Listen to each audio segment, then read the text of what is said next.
Shalom, puji dan syukur kita panjatkan atas kehadirat Tuhan, karena berkat rahmat-Nya kita masih diberikan kesempatan sampai saat ini. Perkenalkan, saya Cynthia Bersunduraya, saya dari kelas 11 IPA 2 SMA Negeri 1 Tigapanah.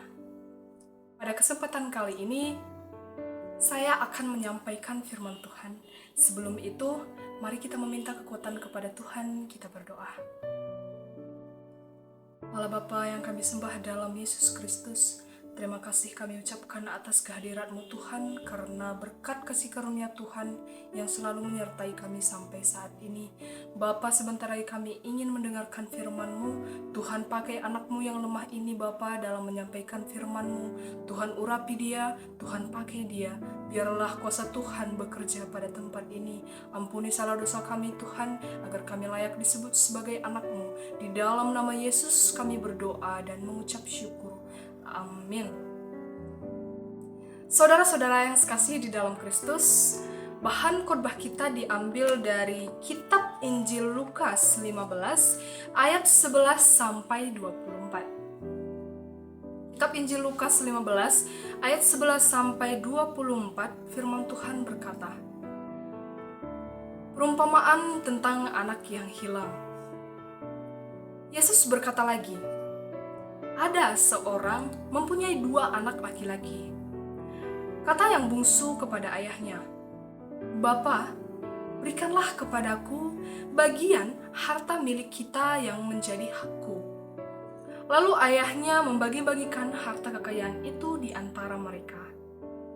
Beberapa hari kemudian, anak bungsu itu menjual seluruh bagiannya itu, lalu pergi ke negeri yang jauh. Di sana, ia memboroskan harta miliknya itu dengan hidup berfoya-foya. Setelah dihabiskannya semuanya, timbullah bencana kelaparan di dalam negeri itu, dan ia pun mulai melarat.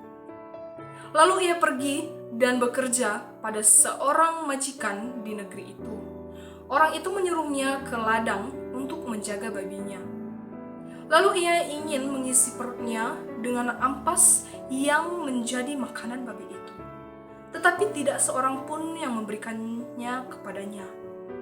Lalu ia menyadari keadaannya, katanya, betapa banyaknya orang upahan Bapakku yang melimpah-limpah makanannya, tetapi aku di sini mati kelaparan. Aku akan bangkit dan pergi kepada Bapakku dan berkata kepadanya, Bapa, aku telah berdosa terhadap surga dan terhadap Bapa.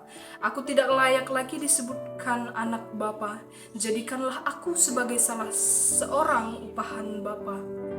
Maka bangkitlah ia dan pergi kepada bapaknya. Ketika ia masih jauh, ayahnya telah melihatnya, lalu tergeraklah hatinya oleh belas kasihan. Ayahnya itu berlari mendapatkan dia, lalu merangkul dan mencium dia. Kata anak itu kepadanya, Bapa, aku telah berdosa terhadap surga dan terhadap Bapa. Aku tidak layak lagi disebutkan anak Bapa. Tetapi ayah itu berkata kepada hamba-hambanya, lekaslah bawa kemari jubah yang terbaik, pakaikanlah itu kepadanya, dan kenakanlah cincin pada jarinya dan sepatu pada kakinya. Dan ambillah anak lembu tambun itu, sembelihlah dia, dan marilah kita makan dan bersukacita. Sebab anakku ini telah mati dan menjadi hidup kembali. Ia telah hilang dan didapat kembali. Maka mulailah mereka bersukaria. Demikianlah firman Tuhan. Bahan khotbah kita ini bertemakan kasih yang memerdekakan. Saudara-saudara yang sekasih di dalam Kristus, sepintas kita melirik tema kita, yaitu kasih yang memerdekakan. Ini kalimatnya simple dan enak untuk didengar. Tapi kalau kita telusuri lebih jauh lagi, orang yang memberikan kasih itu adalah orang pilihan, penyabar, murah hati, pemaaf, tulus, bahkan bisa saja menerima resiko. Artinya apa? Artinya, orang yang memberikan kasih ada yang keluar dari kehidupannya, dari dirinya, dan yang menerima menjadi kuat dan tangguh karena pemberian tersebut. Contohnya, kasih seorang ibu yang diberikan kepada anaknya. Alasan yang paling dasar itu sebenarnya apa sih? Kasih, bukan? Makanya ada lirik lagu yang mengatakan, kasih ibu kepada beta tak terhingga sepanjang masa, hanya memberi tak harap kembali. Saudara yang sekasih di dalam Kristus, kasih yang tulus adalah kasih yang datangnya dari hati yang paling dalam, dan ini berkaitan dengan iman. Sekalipun kita pernah dikecewakan oleh seseorang, tapi ketika orang itu datang menghampiri kita, lalu dia meminta maaf kepada kita, dan dia berkata, dia berjanji tidak akan mengulangi kesalahan tersebut. Ketika kita memaafkan dia, rasa senang dan bahagia pasti ada dalam hati kita. Saudara yang sekasih di dalam Kristus, mari kita simak bahan khotbah kita. Ketika si bungsu meminta kepada ayahnya bagiannya dari harta warisan untuk menjadi miliknya, dia tidak punya rencana mau buat usaha apa ataupun modal apa. Yang ada di benaknya hanyalah bahwa aku memiliki hak sebagai anak laki-laki untuk mewarisi kekayaan ayahku. Di sini kita lihat sang ayah tidak bertanya mau buat apa dan untuk apa. Tetapi sang ayah langsung membagi-bagikan harta warisan tersebut, separuh untuk yang sulung dan separuhnya lagi untuk yang si bungsu. Apa yang terjadi? Tidak hitungan minggu, tidak hitungan bulan, si bungsu langsung menjual harta warisan yang sudah menjadi bagiannya tersebut. Dia pergi menggembara jauh di negeri orang, bukannya mencari pekerjaan atau membuka sebuah usaha, malahan dia hidup berfoya-foya. Akhirnya apa? Uang yang begitu tadi dulunya banyak, kini sekarang habis total. Tak seorang pun peduli lagi dengan dia. Perut yang sejengkal harus diisi, tapi uang tidak ada. Kini sekarang apa? Pekerjaannya menjaga babi di ladang orang. Rasa lapar kini tak tertahan lagi. Sampai-sampai si bungsu menyantap sisa dari makanan babi tersebut. Pada keadaan dan pada di situasi seperti inilah, dia mengingat sang ayah yang begitu baik, yang begitu banyak pekerjaan-pekerjaannya dan memiliki makanan yang berlebihan. Dia berpikir, sementara aku di sini bisa saja mati kelaparan. Oh, tidak. Aku harus pulang.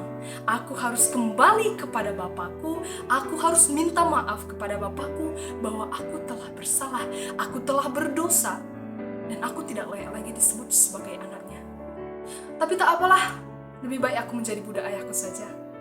Begitulah pemikiran dari si bungsu tersebut. Saudara yang sekasih di dalam Kristus, hidup ini, dunia ini, penuh dengan liku-liku. Punya cerita, punya peristiwa, air mata dan tawa datang silih berganti. Mungkin saja hari ini kita bisa tersenyum, esok, lusa, kita belum tahu apa yang akan terjadi. Tak seorang pun yang dapat meramalkan apa yang akan terjadi pada kehidupan ini. Kita sepaham bahwa hidup ini memang perlu harta dan uang, tapi uang bukanlah segalanya. Seorang anak pengemis sambil mengamen bisa masuk kuliah ke perguruan tinggi dan wisuda, akhirnya bekerja di perusahaan luar negeri. Sebaliknya, bisa saja seorang anak konglomerat tinggal di jeruji besi ataupun penjara akibat kasus narkoba.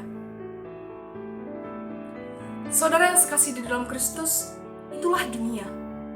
Begitu banyak cara dan begitu banyak jalan, tapi itu semua ada sebab akibatnya. Sama halnya dengan hukum tabur tuai. Apa yang kita tabur, itulah yang akan kita tuai. Kalau kita menabur angin, maka bersiap-siaplah diterjang badai. Kalau kita sudah tahu api itu panas, untuk apa kita harus bermain-main dengan api? Pengalaman menjadi guru yang terbaik buat si bungsu. Ternyata, kembalinya si bungsu kepada ayahnya menjadi suatu kebahagiaan yang begitu luar biasa. Si ayah langsung memeluk si bungsu dan si bungsu langsung sujud dan mohon diampuni pada sang ayah. Lalu akhirnya mereka berpesta. Baju mahal, cincin di jari tangan, sepatu dikenakan pada si bungsu. Layaknya seorang yang dirajakan pada tradisi Yahudi. Begitu halnya dengan Tuhan kita, saudara-saudara, yang kita sembah dalam Yesus Kristus. Tangannya terbuka untuk siapa saja dan kapan saja.